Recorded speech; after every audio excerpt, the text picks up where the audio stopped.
Assalamualaikum warahmatullahi wabarakatuh. Salam sejahtera. Hari ini saya buat rakaman day 2 untuk video recovery dan journal trading day 2 pada pukul 6.59 pagi bertarikh 23/8/2021, iaitu pada hari Isnin lah. Jadi saya terlebih dahulu saya ucapkan untuk salam sejahtera, dan saya doakan semua yang melihat video ini dalam keadaan sihat walafiat, dimudahkan segala urusan. Jika anda menghadapi segala musibah, dipermudahkan segala urusan, dan setiap musibah tersebut adalah dia akan naikkan darjat kita dan juga mematangkan fikiran kita untuk selesaikan masalah tersebut. Jika masalah tersebut sudah pun selesai, saya doakan kepada orang tersebut sukses dan teruskan sukses. Jadi saya akan buat video ni journal, journal untuk day 2 tentang apa yang saya seorang trader saya cuba lakukan. Tapi terlebih dahulu, sebelum kita nak trading, ada benda-benda yang perkara yang kita buat lah kan. Hari ni dah clear cut. Saya ada account yang saya dah bagi MC berjumlah $1,900 kan. Biasanya kalau orang ada MC tu dia ada duit lagi. Saya pun ada duit. Saya ada duit RM6,000 seperti yang saya maklumkan sebelum ni. Maknanya saya letakkan diri saya sebagai seorang trader semacam itulah. Jadi saya akan deposit. Saya dah pun deposit $200 bersama RM900. So saya ada balance duit dalam RM5,100 untuk sehari hidup lah. Jadi kenapa saya kat situ? Biasanya orang akan deposit orang akan loss. Orang dah loss $1,900, and then dia nak come back balik sebab dia fikir dia ada duit $6,000 tu, RM6,000 tu dia ada duit, and then dia kata tak apa, kita fight kan, sebab dia dah loss bersamaan dengan RM8,000. So dia ada balance RM6,000, dia nak fight lagi kan. Jadi benda tu at the end dia loss kan. Benda tu lah, dan saya yakin kat luar sana pun ramai yang macam tu. So macam mana kita nak trade juga kan, tapi macam mana kita dah loss, kita takut loss lagi. Jadi saya bawakan ialah kita berhenti buat perkara-perkara macam tu, dan kita buat yang sepatutnya. Kita nak trade juga, tapi rasa sama kita tak nak menghancurkan family kita. Kita tak nak membebankan family kita. Jadi pagi ni saya akan buat journal apa yang saya lakukan jika saya ada modal $200 macam ni. Pagi kita bangun subuh ni, kita tunaikan solat dulu. Bagi yang Muslim, yang beragama Islam, tunaikan solat subuh, tunaikan perkara yang wajib dulu. Lepas tu pergi mengaji Al-Quran, walaupun satu muka surat pun tak apa. Janji kita mengaji. Lepas tu kita layan family kita dulu, bagikan kata-kata good morning kepada kita punya pasangan, kepada kita punya ahli keluarga. Kita katakan ucapan selamat pagi. Kita mulakan dengan hari yang baik. Kita mulakan hari yang keadaan positif, walaupun kita dah loss kan. Macam saya letakkan diri saya dah loss $1,900, saya dah MC, tapi mulakan hari ni dalam keadaan mood yang okey.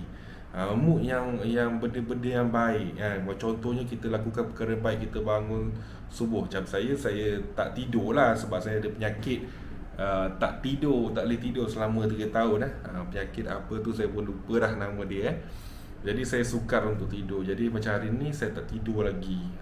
Jadi bila saya tidur ni, saya gunakan manfaat yang sebaiknya. Pagi ni tunaikan solat dulu, mengaji, lepas tu ucapkan kata-kata yang positif pada pasangan. Lepas tu kita minum untuk bagi energi pada diri kita, benda-benda yang baik. Itu yang kita buat dulu. Bukan macam dulu. Dulu kita pagi-pagi kita bangun, kita deposit, lepas tu kita nak entry je. No, pagi ni kita buat something yang bagus.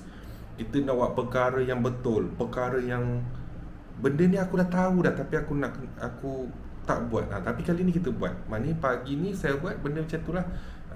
Saya tunaikan benda yang wajib, itu solat sebagai orang yang beragama Islam, lepas tu mengaji, benda satu muka surat pun.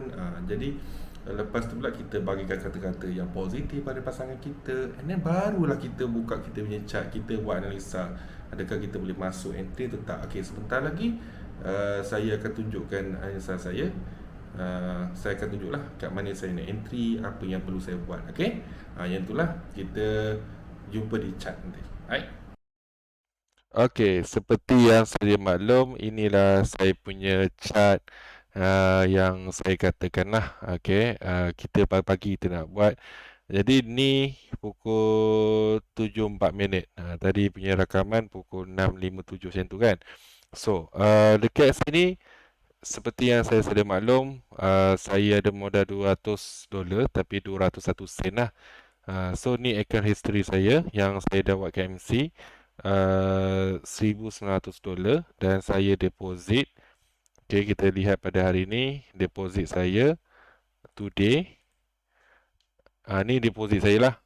Deposit saya tu nampak tu $200. Nampak tak? 900 tu. Itulah 905 sen darab dengan 4.5, so dapatlah $200. Yang inilah saya akan trade. Tapi kena faham yang ini saya bukan trade, saya nak comeback secepat mungkin. Tapi ni lebih kepada orang yang dah insaf lah. Dia nak trade juga, tapi kita nak protect. Ni je modal yang kita ada. Modal yang kita ada. Yang ni saya exactly saya buat macam saya diri saya dulu lah. Cuma kali ni berbeza sedikit. Kita try recovery pelan-pelan. Okey. Jadi macam ni, kita seperti biasa kita akan lihat di time frame daily kan. Hari Isnin lah. So hari Isnin kita lihat lah open price di time frame daily dengan weekly. Okey, dia open kat mana? Okey, daily ni dia open dekat ni atas MA ping. MA ping seperti sedia maklum kita buka dia open di atas support lah dan di bawah MA purple. Maknanya dia kawasan SNR lagi dia di antara SNR kedua MA. Dan trend masih menunjukkan dia daripada kanan ke kiri ialah masih lagi downtrend yang ni lah. Kalau dalam BB masa kita panggil ialah CCD. Jadi kat sini daripada sini MA purple sampailah ke grey line ni, ini adalah kawasan sell yang terdekat. Kawasan sell yang terjauh adalah ni di upper BB. Ini. Jadi kita clearkan dulu keadaan market macam mana. Okey. So di time frame weekly dia open antara tengah-tengah ni. Dia antara MA pink dan juga MA purple. Maknanya dia MA pink sebagai support, MA purple sebagai dia punya resistance. So dia open di tengah-tengah. Kita tak tahu dia nak ke arah mana sebenarnya kan. Jadi dekat sini kita lihat daripada kanan ke kiri dia punya trend masih lagi mengatakan dia downtrend. So maknanya dia nak turun lah. Dia nak turun. Tapi adakah dia nak naik dulu atau turun? Okay, kita check di time frame H4. H4 kata apa? H4 daripada kanan ke kiri dia tunjuk trend apa? Okay, kita boleh katakan ini trend dia. Tapi kita pun tak sure sebab dia tak boleh, kita pun tak sure dia trend uptrend ke downtrend ke, kita tak tahu. Tetapi kita boleh ambil juga sebab dia nampak macam ya atau tidak. Tapi kalau pada saya ambil lah dia sebagai uptrend. Tapi kalau pada orang lain kalau tak nak ambil, kita ambil yang ni lah. Ni maknanya dia kata masih kan downtrend.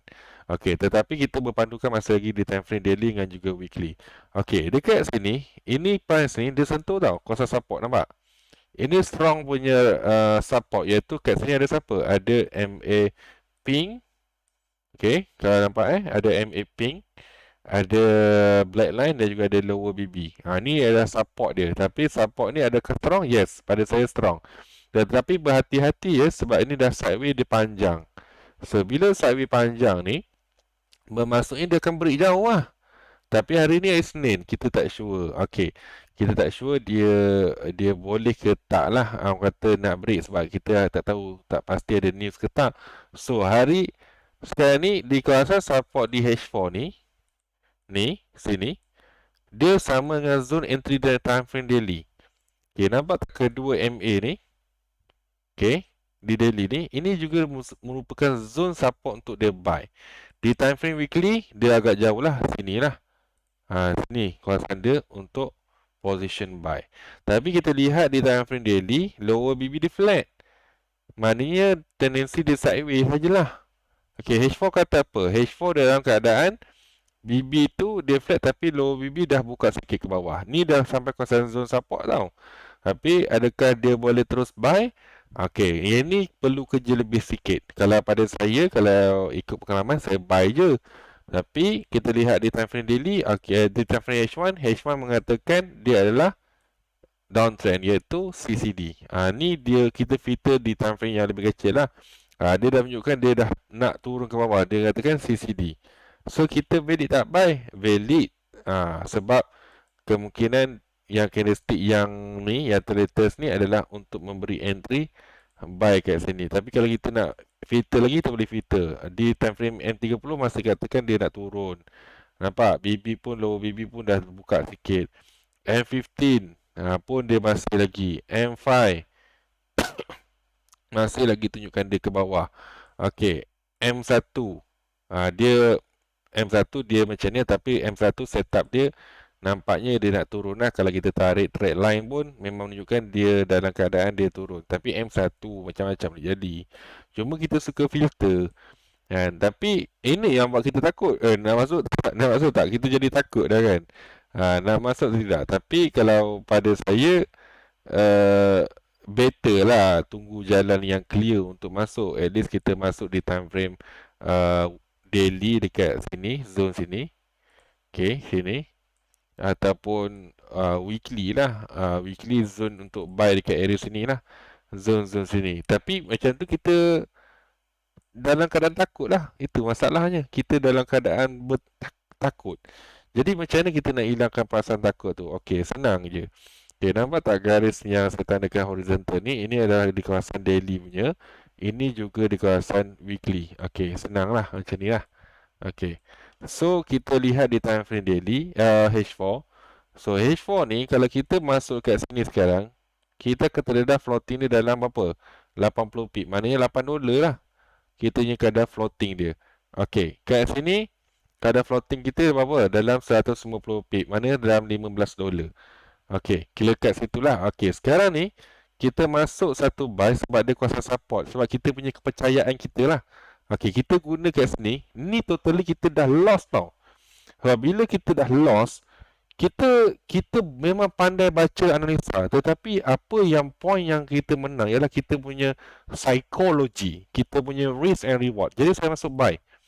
Okey, saya masuk buy Okey, saya dah masuk buy. Okay. Saya dah masuk buy kat sini. So, saya akan letak cut loss saya berdasarkan range harian. Range harian ialah purata pergerakan harian ialah dalam apa? Dalam 270 pip. Ni purata pergerakan harian Dia boleh bergerak dalam 250 pip. Jadi, dia boleh bergerak dalam 200 lah. Jadi, saya akan letak iaitu saya punya sini. Okay. Yang ini. Okay, nampak tak SL ni? Jadi saya letak, saya set 3000 point bersamaan 300 pip. So saya letak macam ni, copy terus. Okay, macam ni lah. Okay, ini saya punya zone stop loss. Nampak tak? So zone stop loss saya ni, kat sini merupakan di bawah ni. Di bawah ni. Mana inilah puratanya, price ni boleh bergerak sampai sini. Okay, TP macam mana pula? Okay, TP. Kita check di time frame H4. Kalau kita nak ambil H4 daripada sini ke MA Purple, dalam 60 pip je, mana $6. Kita boleh ambil TP dominant dekat area sini. Kita boleh ambil. Maknanya sini ke sini dalam 20 pip, 27 pip. $2 lah. Tak apalah. Mana macam tu. Tapi kita punya range kita letak ni. Okay, clear cut. Aku dah redor. Aku punya cut loss sini. Ini zone dia. Tapi jauhnya nak cut loss. Yes, memang betul jauh nak cut loss. Tetapi kita balik pada basic dalam BB Mastery. Jika berlakunya candlestick bull close di luar BB lower ni, di luar Bollinger Band ni, iaitu lower band, kita cut loss. Jadi, kenapa letak SL? Sedangkan boleh SL kat sini. Maknanya kita boleh jangkakan dia, kita panggil CCD lah dalam BB Mastery, the candlestick bear close di luar Bollinger Band, itu di lower BB, kita cut loss. Tapi kenapa letak ni SL ni? Sebab kita nak praktiskan iaitu konsep redor. Redor ni ialah kita redor jika berlakunya penerjunan sampai sini lah. Okey. Tetapi iaitu kita biasakan diri kita untuk letak SL tau. Sebab biasanya orang yang MC ni dia tak suka letak SL. Dia tak suka letak SL. Jadi kita letakkan kaedah, kita letak SL. Maknanya kalau kita buat kerja lepas ni pun kita tak risau dah. Kita tahu dah kita cut loss dalam $30. Okey, lepas tu pula jika berlaku dengan CCD, kita panggil CCD kita cut loss jika berlakunya CCD. Jadi bila cut loss jika berlakunya CCD dalam BB Mastery, okey, bear close bagi CCD, kita cut loss lah. Yang tu. Jadi saya akan update lah dari masa ke masa. Kalau saya dah cut loss, mungkin saya tak update lagi. Mungkin esok hari tu mungkin saya update lah. Depend. Ataupun hari ni saya dah profit, saya tak update lah. Sebab ini adalah journal. Iaitu saya bagi tahu tentang cara kerja saya lah. So TP boleh ambil TP dekat TP dominant di H1, M30, M15, kita boleh kita ambil. Tetapi saya nampak memang dia tak turun lagi. Tapi tu kenapa masuk? Okey, senang je. Dia berdasarkan dia sekarang ni saya letakkan dua watak saya. Satu ialah watak saya dah pandai baca trend. Pandai baca trade lah. Okey. Jadi bila pandai baca trade ni, saya tahulah kat mana nak entry, tetapi balik pada keadaan asal kenapa saya boleh loss sebab entry tak tentu pasal. Jadi saya masuk sekarang, tapi kali ni saya dalam keadaan berhati-hati. Saya letak stop loss siap. Tak apa kalau kita cut loss, mungkin rezeki kita di masa akan datang. So macam itulah. So, kenapa saya entry? Okey, macam ni. Saya entry tu berdasarkan pengalaman saya lah. Okey, pengalaman saya. Maknanya saya mungkin dah pandai baca analisa, tapi at the end, kenapa saya keep loss? Dah tahu dah jawapan dia nak turun kan. Tapi kenapa kita nak entry kat dia dah berkaitan dengan emosi. Saya letakkan dua watak berbeza. Satu dah pandai baca trade. So bila dah pandai baca trade, kita ni macam kadang kita nak entry juga. Okey, dulu maknanya kita entry tu kita tanpa letak stop loss, and then kita layer. Cuma kali ni kita dah pandai baca trend, time frame kecil kata nak turun, tetapi kita masih lagi nak entry. So bila kita nak entry tu, jadi kita layer. Tapi kali ni kita entry, kita ada tak stop loss. Lepas tu kita biarkan. Kalau kita nak buat apa-apa pun, kita dah tahu apa yang kita nak buat. So macam tu, kita dah entry, kita just pantau je lepas tu. Okay, yang kedua pula, watak saya yang kedua ialah saya tak nak filter dah. Saya tahu dia dah ada zone support, saya buy. Lepas tu saya letak stop loss siap. Tu kerja senang. Tapi lot dia kecil je, tak perlu nak takut apa-apa pun. Yang itulah konsep yang kedua. Okay, so maknanya saya dalam keadaan tenang sahaja. Itu sahaja. Right. Nanti ada apa-apa, nanti saya akan update dari masa ke semasa. So angle saya bawa pagi ni macam ni. Pagi ni saya bawakan angle itu dua konsep. Dua konsep. Satu konsep ialah, satunya kita tak perlu pun nak trade pagi. Maknanya kita tak perlu pun tergesa-gesa nak trade waktu pagi. Kita cuma filter, kita cuma check kita punya chart adakah mengizinkan atau tidak lah, ataupun tidak. Okey, yang kedua pula ialah kita dah pandai baca trend, tapi adakah kita boleh entry atau tidak, macam itulah. Okey, itu. Tapi secara amnya, yang tadi saya trade kat gold. Okey, mungkin orang lain boleh trade pada currency lah. Tak ada masalah pun. Macam saya kalau modal macam kecil macam ni, saya fokus pada satu pair sajalah. Sebab trauma dengan loss tu lagi. Saya cari orang kata keyakinan diri kan. Tapi lambatlah nak dapat profit. Yes, better kau lambat profit daripada kau loss. Senang cerita lah. Okay, jadi itu sedikit manfaat untuk saya. Tapi kalau untuk yang lain-lain, cuba banyakkan pair analisa. Mungkin kat gold dia tak bagi rezeki, mungkin pair lain dia bagi rezeki. Okay, itu saja. So harap video ni bantu anda. Sila like dan subscribe YouTube RT Activity ni, dan tinggalkan komen di ruang komen.